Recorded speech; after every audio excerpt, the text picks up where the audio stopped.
Guyyaa har'aa biqiltuu miliyoona 100 dhaabuudhaaf karoorfannee hojjechaa jirra. Harri egaa waggaa 7ffaa keenya eega sochii keenya jalqabne waggaa 7ffaa irratti miliyoona 100 dhaabuudhaaf kan karoorsinee hojjechaa jirru. Akka addunyaatti guyyaa tokkotti biqiltuu miliyoona 100 dhaabuun kan jalqabaatti seenaa haaraati. Isaa ol immoo bara kana gara biliyoona 8 oli kan dhaabnu. Akka waliigalaa karoorri keenya biliyoona 50 ture waggaa 8 keessatti.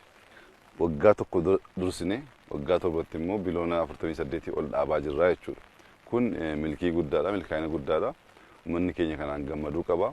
Biqiltuu dhaabuun bu'aansaa faayidaansaa maali ka jedhu uummata keenyatti himuu barbaachisaa miti, hin beeka waan ta'eef aadaa isaatii, seenaa isaatii, bu'aasaa hin beeka. Kan dhaabaa jirru nyaata, kan dhaabaa jirru bokkaadha, bishaan dhaabaa jirra, kan dhaabaa jirru qabbana. Ijoollee keenyaaf waa hundadha kun. Bakka biqiltuun gahaan jirretti jiruuf jireenya uummata keenya maal akka fakkaatu hin beekna. Uummanni keenya qe'ee irraa akka buqqa'e hin beekna. Bakka biqiltuun gahaa jirutti immoo nyaanni jiraate qe'ee isaatti biyya isaatti akka utubbatee dhaabbachaa jirus hin beekna waan ta'eef uummata keenyaaf biqiltuu dhaabuun kana si fayyada jechuun barbaachisaa miti. Garuu dhaabuu qabna, hojjechuu qabna. Kun immoo bu'aa kaleessa arganne caala. Uummata keenya bu'aa haaraa buusaa akka deemu uumaa shakkii hin qabu. Fakkeenyaaf bunni garmalee guddachaa jira. Amma shaayii garmalee biqiltuu dhaabaa jirra. Wanta akkasii kun guddachaa bal'achaa kan yoo deemu nyaata keenyaaf duwwaa osoo hin taane gurgurree galii irraa arganna. Qabbanadha, bokkaa arganna, nyaata irraa arganna, biyya bareechaa. Faayidaan isaa baay'ee waan ta'eef dhaabuun kun akka Itoophiyaatti bu'aa guddaa kan fidudha. Guyyaa har'aa kun masaraa Abbaa Jifaar keessatti dhaabaa jirra. Kunis seenaa lammaffaadha.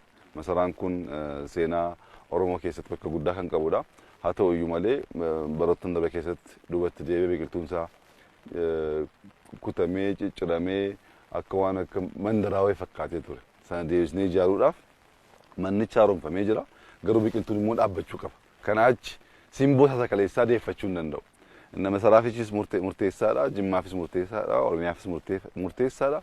Akkuma Itoophiyaattis immoo fudhannee hojiin akkasii kun gamtaan gurmaa'anii mul'ata tokko hojjechuun bu'aa akkamii fiduu akka danda'u akka biyyaatti waan agareedha. Laga Abbayyaa seenaa hojjenneen beekama. Amma gama magariisaatiin immoo seenaa haaraa hojjenneerra. Lamaanuu akka addunyaatti uummanni hiyyeessaa akka Itoophiyaa waliin gurmaa'ee ofiisa hojjetee seenaa akkasii hojjetee hin beeku. Riikardii haaraadha. Kanaaf uummanni keenya baay'ee gammaduu qaba. Namoota hanga ammaa ba'anii seenaa kana keessatti hirmaataniif baga gammaddan jechuun barbaada. Hanga ammaa hirmaachuu hin dandeenyeef immoo kun seenaa guddaa waan ta'eef isin jala darbuu hin qabu. Baatanii dhaabuu qabdu. Bor dhaabuu farra dhaabuun garaagara. Inni borii biqiltuu dhaabuudha. Inni har'aa guyyaa tokko miliyoona 100 dhaabuu waan ta'eef ba'aa dhaabbadhaa. Seenaa kana keessatti hirmaadhaa. Seenaan kun bor hin himama. Ijoolleen keenya bor seenaa kana kaasaa dubbatti. Seenaan biyya kana, seenaan Itoophiyaa hiyyummaan beekamu, dubartoofummaan beekamu kun hin jijjiirama. Kan jijjiiramu hojii keenyaan, harka keenyaan nuti hojjetee jijjiira. Hojii kana keessatti immoo hirmaachuun akka nama lammii biyya kana tokkotti dirqamas barbaachisas waan ta'eef uummanni keenya guyyaa guutuu ba'ee dhaabuudhaan seenaa kana keessatti akka hirmaatu, seenaan kun guddaa akka ta'e akka hubatu, Itoophiyaa bor miidhagduu bareedduu badhaadhisu keessattis immoo gaheen qaba jedhee nama amanu akka gochuu nama dandeessa waan ta'eef bahaa dhaabaa seenaa guddaadha, hojii guddaadha, biyya keenya jijjiira, biyyi kun jijjiiramaa jirti, kee keessan baadhaa jechuun barbaada.